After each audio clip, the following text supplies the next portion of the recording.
conocieron que el Gobierno Nacional a finales de 2015 creó una comisión de expertos que trabajó durante todo el año 2015 y que iniciando enero de 2016 formuló una serie de recomendaciones de lo que, según ellos, debería ser una reforma tributaria estructural. En esa propuesta se planteó que para el caso de las cooperativas, estas deberían ser retiradas del régimen tributario especial de que hemos gozado históricamente para pasar a una estructura tributaria igual que la que rige a las empresas de responsabilidad limitada. Por supuesto que una vez conocimos esta propuesta, nos dimos en la tarea de preparar un documento, una propuesta alternativa.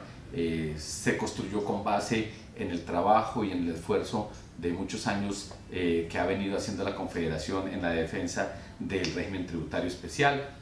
Se preparó un documento, muchos de ustedes lo conocieron, está aún hoy en la página web de la Confederación. Ese documento logró generar una dinámica de pedagogía muy interesante. Establecimos allí las 10 razones por las cuales Confeco creía que las cooperativas debemos mantener un régimen tributario especial. En segundo lugar, identificamos 11 mitos que se ciernen sobre nuestras empresas cooperativas y que cuando vamos a hacer las tareas de incidencia ante terceros, el gobierno, el Congreso, los medios de comunicación, otros actores de la economía, parecen que son el referente o el imaginario que ellos tienen sobre lo que son y hacen las cooperativas. Una vez identificados esos 11 mitos, pues nos dimos en la tarea de establecer la realidad versus el mito, para poderlos derribar o por lo menos para hacer una explicación suficientemente consistente y lograr que la gente se fije realmente en la naturaleza, en la figura y en las bondades del modelo. Y por supuesto hicimos 8 críticas conceptuales a la propuesta de la Comisión de Expertos. El Gobierno Nacional, cuando formuló el proyecto de reforma tributaria, acogió las recomendaciones de la Confederación en el sentido de mantener el régimen tributario. Dicho de otra forma, no acogió la propuesta de la Comisión de Expertos que conducía o conduciría a gravar a las cooperativas en materia de renta y complementarios como una empresa de capital. Y ahí consideramos que se había logrado dar un paso significativo, que el Gobierno Nacional no solamente definiera una política pública, esta en materia tributaria, sino que con la definición de esa política pública se mantenga el régimen tributario especial, con lo cual se reconoce el importante papel que cumplen las cooperativas en la generación de desarrollo, de riqueza y de bienestar para nuestras comunidades. En segundo lugar, el gobierno estableció que para la determinación o el cálculo del excedente o beneficio neto, las cooperativas deberían seguir utilizando la normatividad cooperativa como hasta ahora ha venido haciéndose. En este sentido, quiere decir que para efectos de la declaración de renta y complementarios se continuará utilizando toda la normatividad cooperativa, quiere decir no hay que depurar, quiere decir se mantiene las bases y las formas en que hasta ahora lo ha venido haciendo el movimiento cooperativo. Sumado lo primero con esto técnico segundo, nos da la seguridad de decir que protegimos al sector cooperativo con esta política de incidencia, que eso representa algo más de 650.000 millones de pesos por año. De haberse acogido la tesis de la Comisión de Expertos, deberíamos ya entonces estar haciendo un ejercicio de planeación tributaria para disponer de los recursos por semejante cifra. Ese es el efecto de la labor de incidencia, haber logrado mantener el régimen y poder invertir esos recursos y más en el bienestar de nuestras bases sociales. En ese proyecto de ley también nos sorprendió una propuesta que hablaba de que las cooperativas podían convertirse en empresas de capital. Por supuesto que fue rechazada con toda nuestra energía y con toda la argumentación jurídica del caso, el gobierno nacional entendió las múltiples razones jurídicas y de conveniencia que le presentó la Confederación, y en varias reuniones y además en un documento escrito que hicimos llegar oportunamente, fundamentábamos por qué la Confederación, por qué el movimiento cooperativo se oponía a ese tipo de iniciativas, y el gobierno, para el debate en las comisiones económicas de Senado y Cámara, retiró dicha propuesta. Adicionalmente, se generó una serie de precisiones durante la discusión de la reforma tributaria, pero una que es muy fundamental. Seguramente la doctora María Rosalba, que enseguida va a ampliar con detalles, con toda su experticia sobre el tema, profundizará. Se logró precisar un tema: las cooperativas, que seguimos siendo consideradas, porque la ley así lo determina, entidades sin ánimo de lucro, y que tenemos un régimen tributario especial, nos diferenciamos claramente de otro tipo de entidades sin ánimo de lucro, en este caso asociaciones, fundaciones y corporaciones, y esa diferencia quedó notoriamente marcada en la ley. De manera pues que el artículo 140 de la 18 y 19 se refiere a las asociaciones, fundaciones y corporaciones, y les establece que para gozar del régimen tributario especial que se definió para ellas, tienen que hacer un procedimiento que se llama el de la calificación.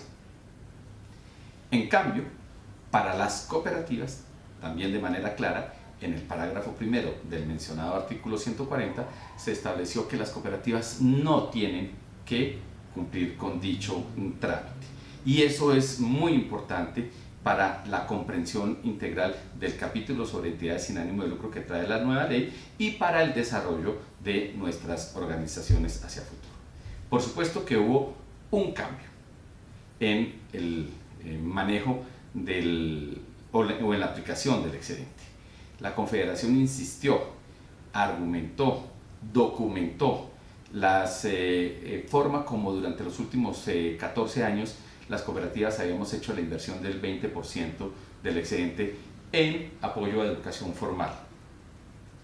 Pedíamos, con base en ese desarrollo histórico y con ese impacto social, que se mantuviera la gestión de las cooperativas directamente de estos recursos. No obstante, el gobierno nacional insistió en que esos recursos deberían pasar directamente al Fisco Nacional, y que con esos recursos se generaría una renta de destinación específica para financiar la educación superior en universidad pública. No obstante nuestra oposición, no obstante nuestra argumentación frente a los ponentes, frente al Congreso de la República, finalmente la ley aprobada estableció un desmonte gradual de aquí al 2019 de la administración de ese 20%.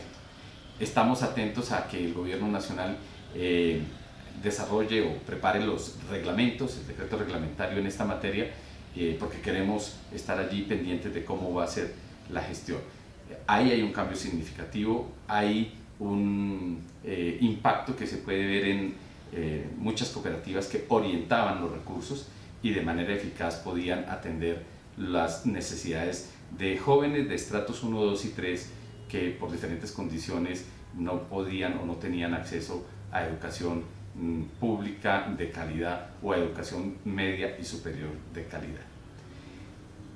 Este es, en líneas generales, un resumen de lo que ocurrió en este año y medio de trabajo que iniciamos una vez supimos la propuesta de la Comisión de Expertos. Consideramos que sostener el régimen tributario es muy importante, que se define una política pública de promoción y fomento de las cooperativas en momentos en que el país está asistiendo a los primeros desarrollos e implementación de los acuerdos de paz, dentro de los cuales la figura cooperativa, como instrumento esencial para el desarrollo local y regional, está llamada a cobrar especial protagonismo.